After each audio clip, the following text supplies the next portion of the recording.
Hello दोस्तों, नमस्कार। Way of maths channel में आपका फिर से स्वागत है।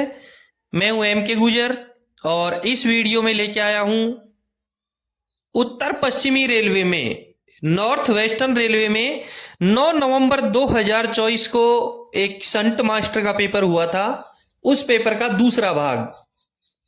इस पेपर का पहला भाग, जिसमें क्वेश्चन नंबर 1 से लेकर के 30 तक मैंने हल करवा दिया है, वो उसका लिंक डिस्क्रिप्शन में दे रखा है, वो आप वहां से जरूर देखें। इस पेपर में 110 क्वेश्चन है। दूसरे भाग में क्वेश्चन नंबर 31 से लेकर के आया हूं। देखते हैं क्वेश्चन नंबर 31। स्क्रीन पर देखें।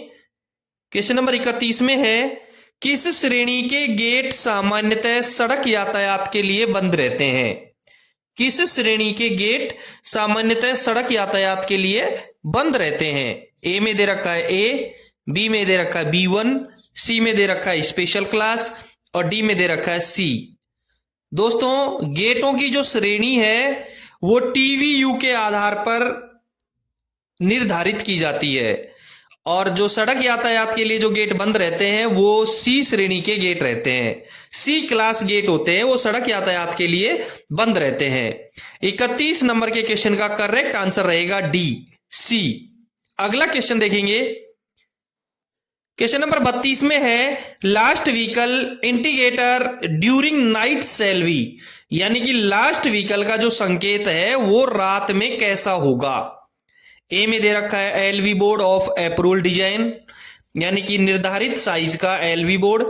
बी में दे रखा है रेट्रो रिफ्लेक्टिव एलवी बोर्ड और सी में दे रखा है रेड फ्लैशिंग लाइट और डी में रेड फ्लैग, यानी कि निर्धारित साइज का एलवी बोर्ड और लाल झंडा आप दिन में लगा सकते हैं, लेकिन रात्रि के समय रेड फ्लैशिंग लाइट काम में ली जाएगी, यानी फ्लैशिंग लाइट होनी चाहिए लाल कलर की। इसलिए क्वेश्चन नंबर 32 का करेक्ट आंसर रहेगा सी, रेड फ्लैशिंग लाइट। अगला क्वेश्चन देखेंगे। क्वेश्चन नंबर 33 देखेंगे, शंटिंग आदेश किसे जारी किया जाता है? शंटिंग आदेश किसे जारी किया जाता है? ए में लोको पायलट दे रखा है, बी में सहायक लोको पायलट दे रखा है, सी में ट्रेन मैनेजर दे रखा है और डी में बोथ ए एंड सी, यानी ए और सी दे रखा है। आपको बता दूं, शंटिंग आदेश स्टेशन मास्टर के द्वारा बनाया जाता है और लोको पायलट और ट्रेन मैनेजर को जारी किया जाता है। इसलिए 33 नंबर के क्वेश्चन का करेक्ट आंसर रहेगा D, both A and C.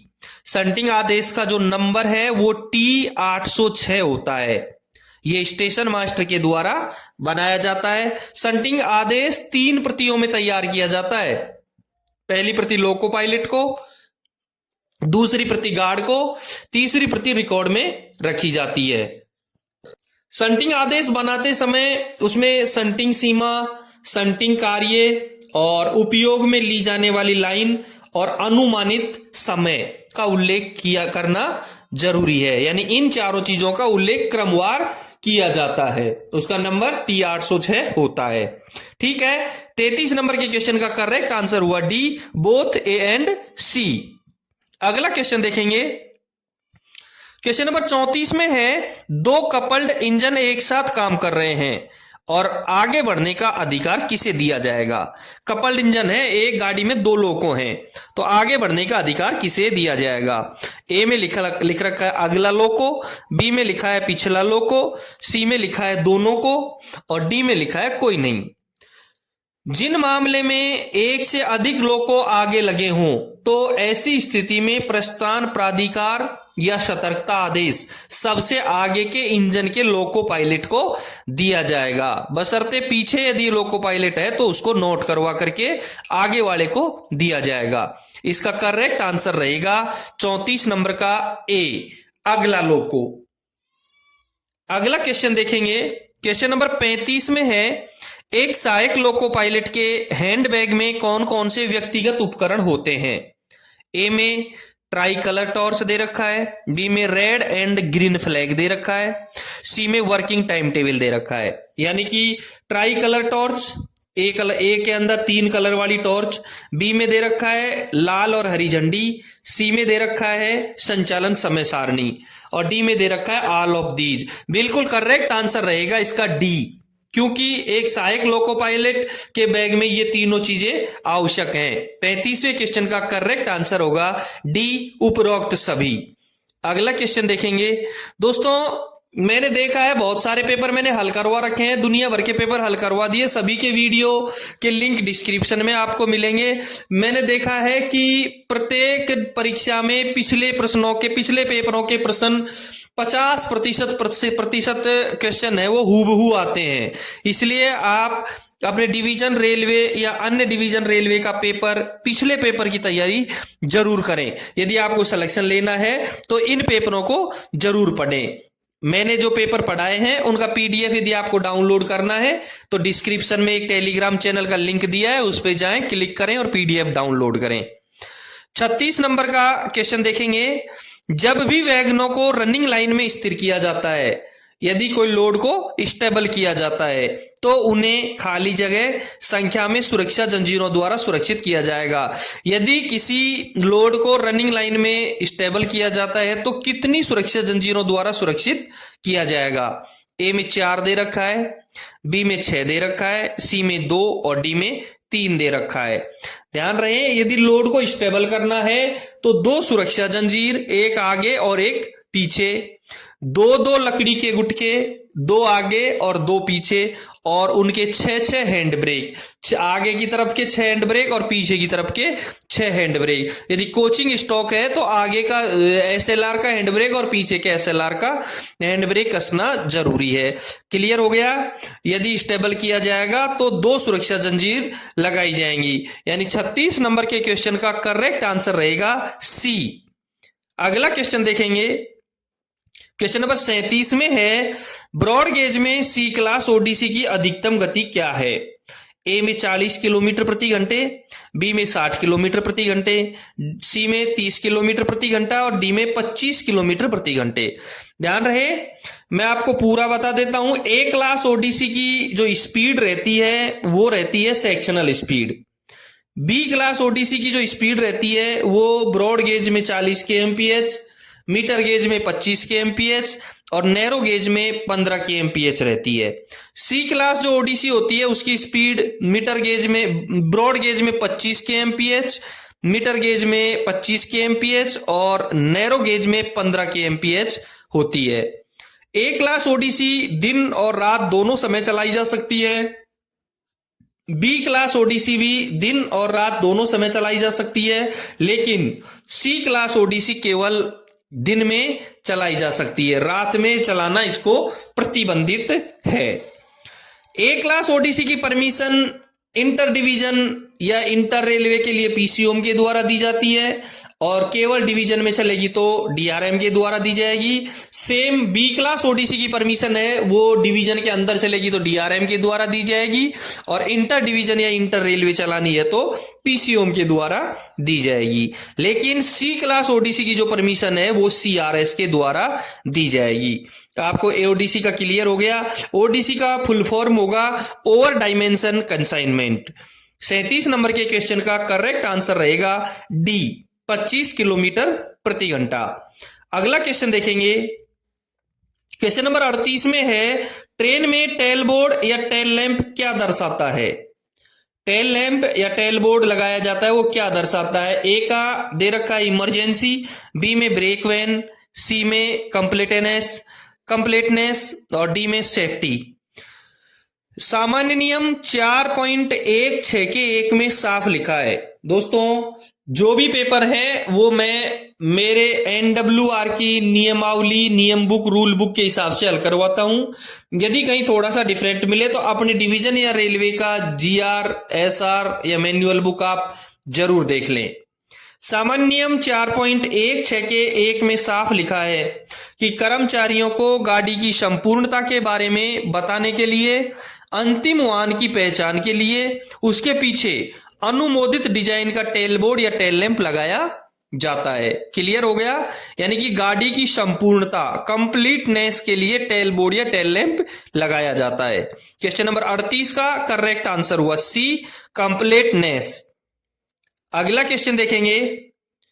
Question number 39 में लिखा है ब्लॉक वर्किंग मैनुअल किसके द्वारा जारी की जाती है? ब्लॉक वर्किंग मैनुअल किसके द्वारा जारी की जाती है? ए में पीसीओएम प्लस पीसीएसटी, बी में पीसीओएम प्लस सीपीटीएम, सी में सीपीटीएम प्लस सीटीपीएम और डी में सीपीटीएम प्लस सीएसई।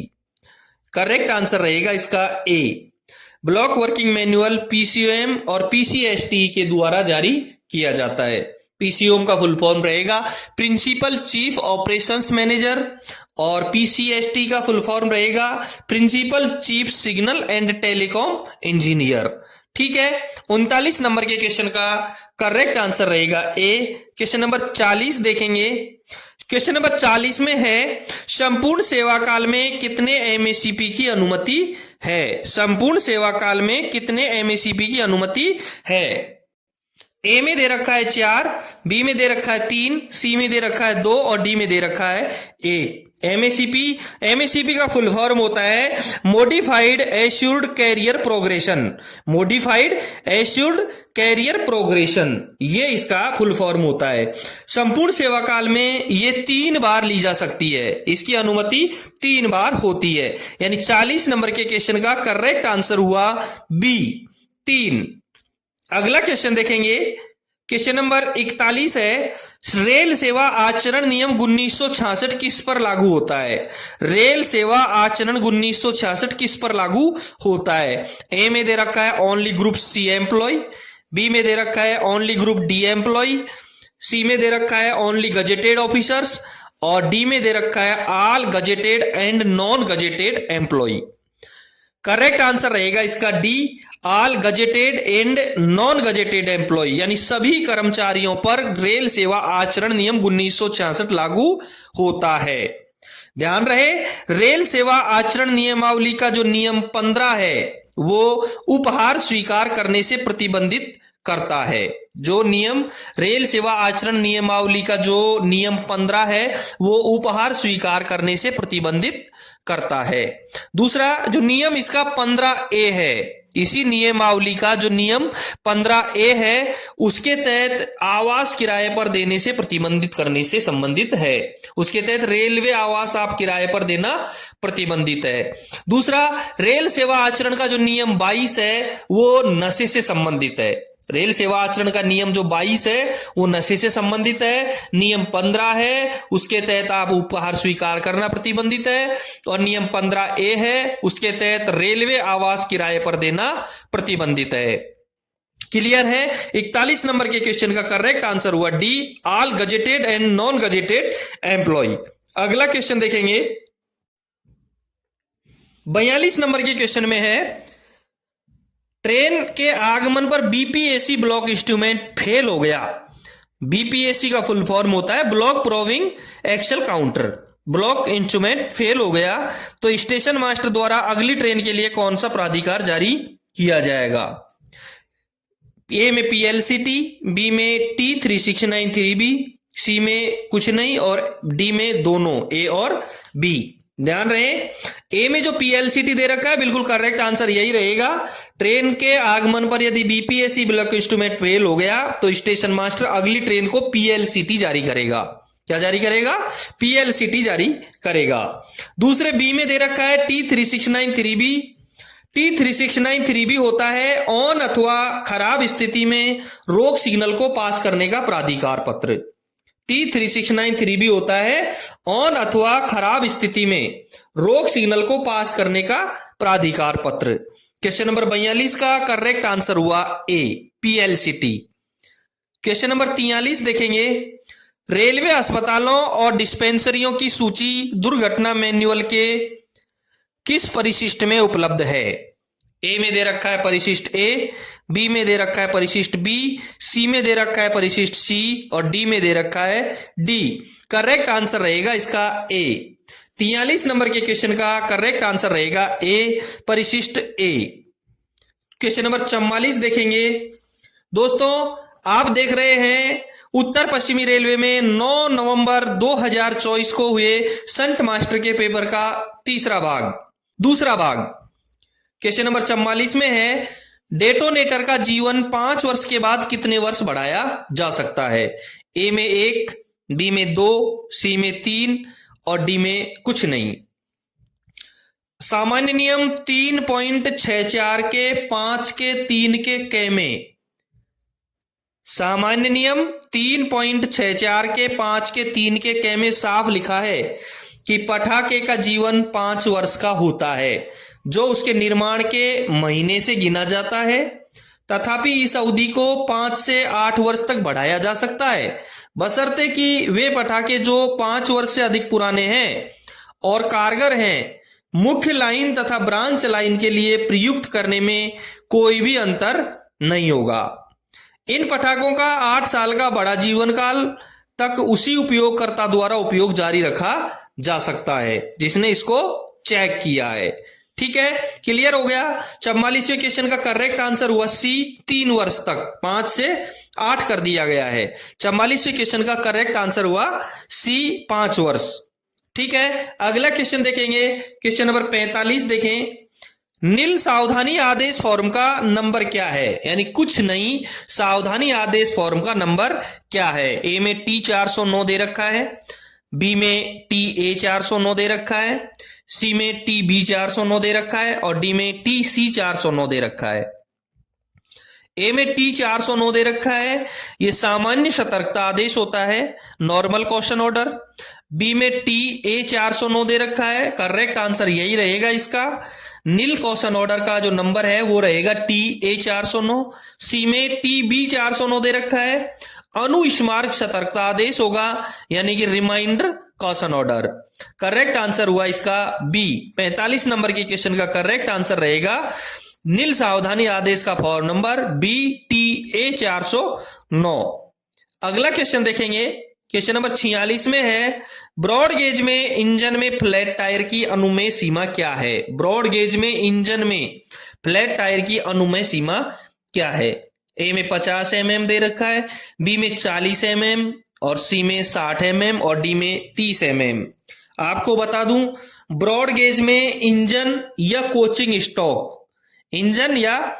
स्टॉक में फ्लैट टायर की जो अधिकतम सीमा है वो 50 mm है।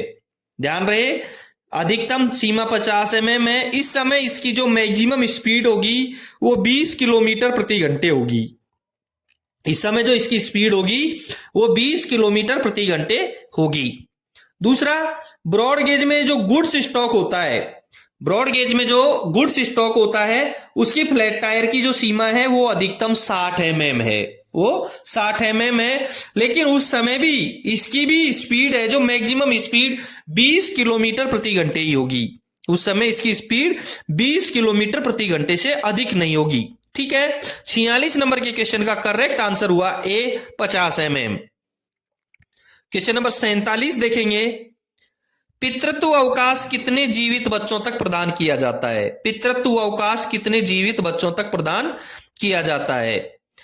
ए में 3 दे रखा है, बी में 1 दे रखा है, सी में 2 दे रखा है और करेक्ट आंसर भी इसका रहेगा सी, 2। पितृत्व अवकाश 2 जीवित बच्चों तक प्रदान किया जाता है। ठीक है, अगला क्वेश्चन देखेंगे। चैनल यदि आपने सब्सक्राइब नहीं किया है तो एक बार चैनल को सब्सक्राइब जरूर कर दें। यदि आपके डिवीजन और रेलवे में कोई पेपर हुआ है तो मुझे मेरे व्हाट्सएप चैनल पर या टेलीग्राम चैनल पर जरूर भेजें। यदि आपको PDF डाउनलोड करना है तो मेरे टेलीग्राम लिंक का चैनल का लिंक दिया गया है, आप उससे डाउनलोड जरूर कर लें। 47 नंबर के क्वेश्चन का करेक्ट आंसर हुआ सी। नेक्स्ट क्वेश्चन देखेंगे, क्वेश्चन नंबर 48 में है, स्टेशन मास्टर द्वारा उपयोग के बाद निजी नंबर पुस्तिका किसे लौटाई जाती है? स्टेशन मास्टर के द्वारा अपनी जो प्राइवेट नंबर की किताब है वो उपयोग करने के बाद किसे लौटाई जाएगी? ए में TI, बी में LI, सी में CSI और डी में PWI। TI के द्वारा ही ये किताब प्राप्त की जाती है और टीआई को ही ये किताब लौटाई जाती है। इसलिए यदि प्राप्त करने का क्वेश्चन आएगा तो उसके अंदर भी हम टीआई लिखेंगे, और यदि लौटाने का क्वेश्चन आएगा तो उसके अंदर भी हमारा आंसर टीआई रहेगा। 48वें क्वेश्चन का करेक्ट आंसर रहेगा ए, टीआई। अगला क्वेश्चन देखेंगे, क्वेश्चन नंबर 49 में है, मॉक ड्रिल कौन सा विभाग आयोजित करता है? मॉक ड्रिल कौन सा विभाग आयोजित करता है? ए में ऑपरेटिंग है, बी में मैकेनिकल, सी में सेफ्टी। और मैकेनिकल और ऑपरेटिंग के द्वारा मॉक ड्रिल आयोजित नहीं किया जाता है, केवल सेफ्टी विभाग के द्वारा ही आयोजित किया जाता है। मॉक ड्रिल कौन सा विभाग आयोजित करेगा? सेफ्टी विभाग आयोजित करेगा। और इसलिए 49 नंबर के क्वेश्चन का करेक्ट आंसर रहेगा सी, सेफ्टी। मॉक ड्रिल कितने महीने में आयोजित की जाती है? अगले इसी पेपर में अगले वीडियो में है क्वेश्चन नंबर 64 में। क्वेश्चन नंबर 64 में लिखा है कि मॉक ड्रिल कितने महीने में आयोजित की जाएगी, तो मॉक ड्रिल 3 महीने में आयोजित की जाएगी और सेफ्टी विभाग द्वारा आयोजित की जाएगी। 49वें नंबर के क्वेश्चन का करेक्ट आंसर सी, सेफ्टी।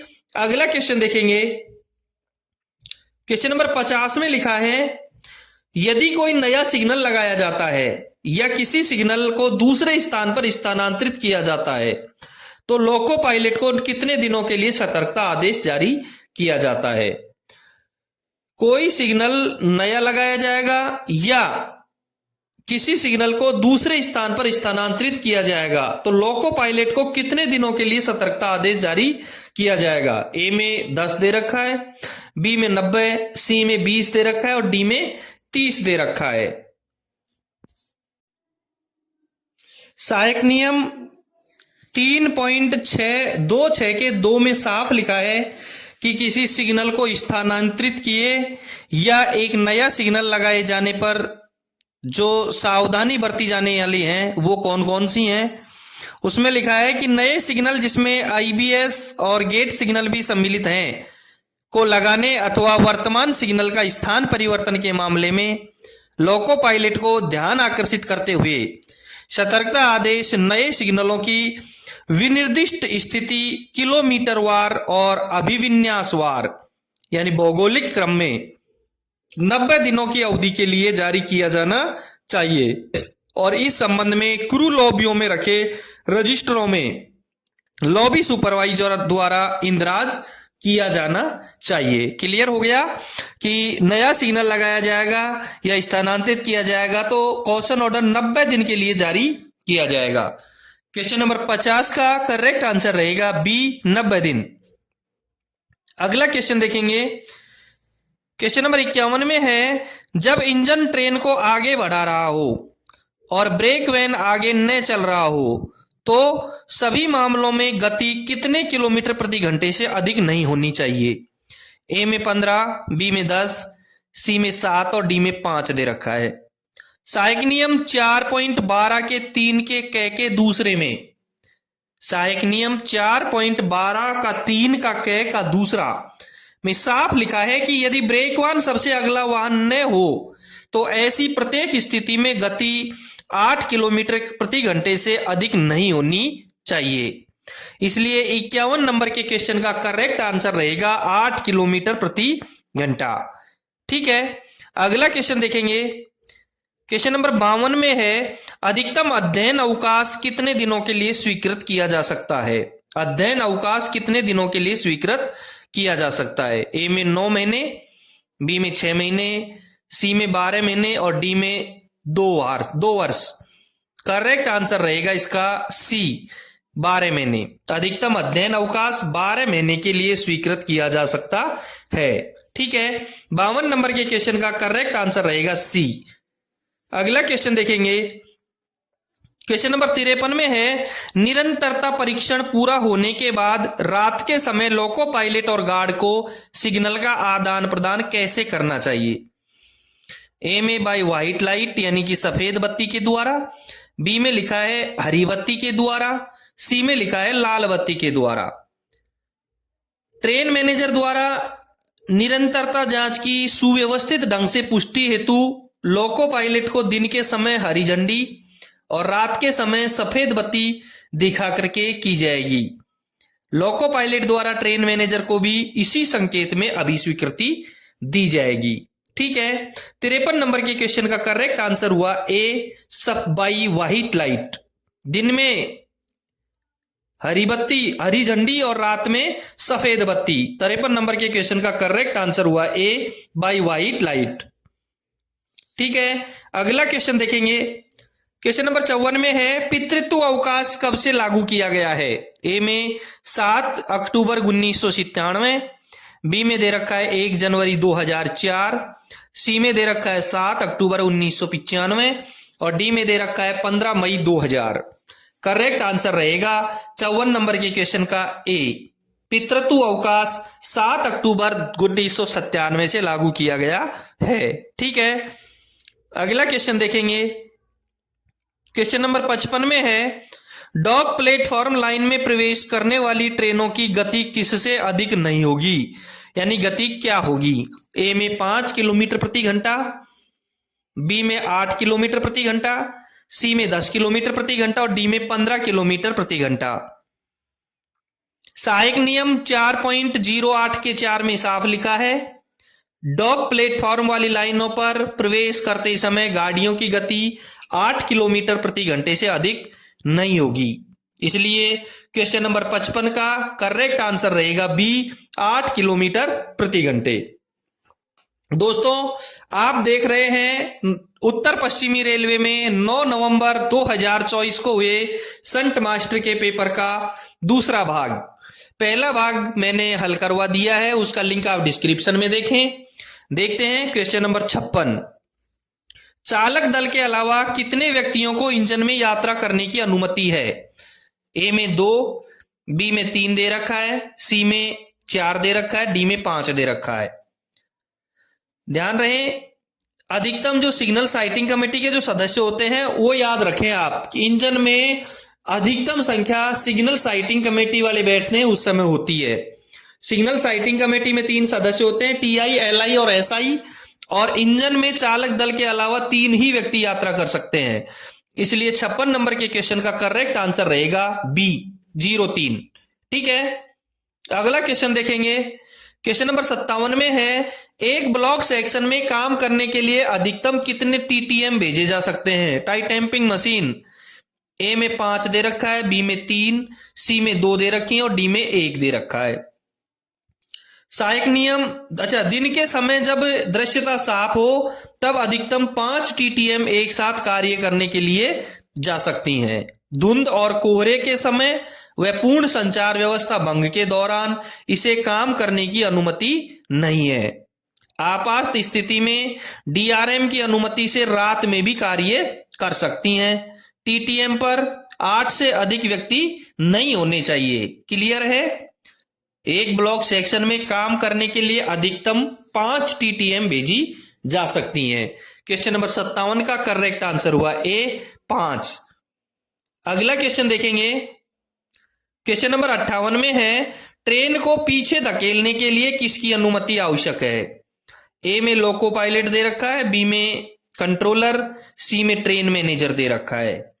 सहायक नियम 4.12 के 3 में धकेली जाने वाली गाड़ियों की गति का उल्लेख किया गया है।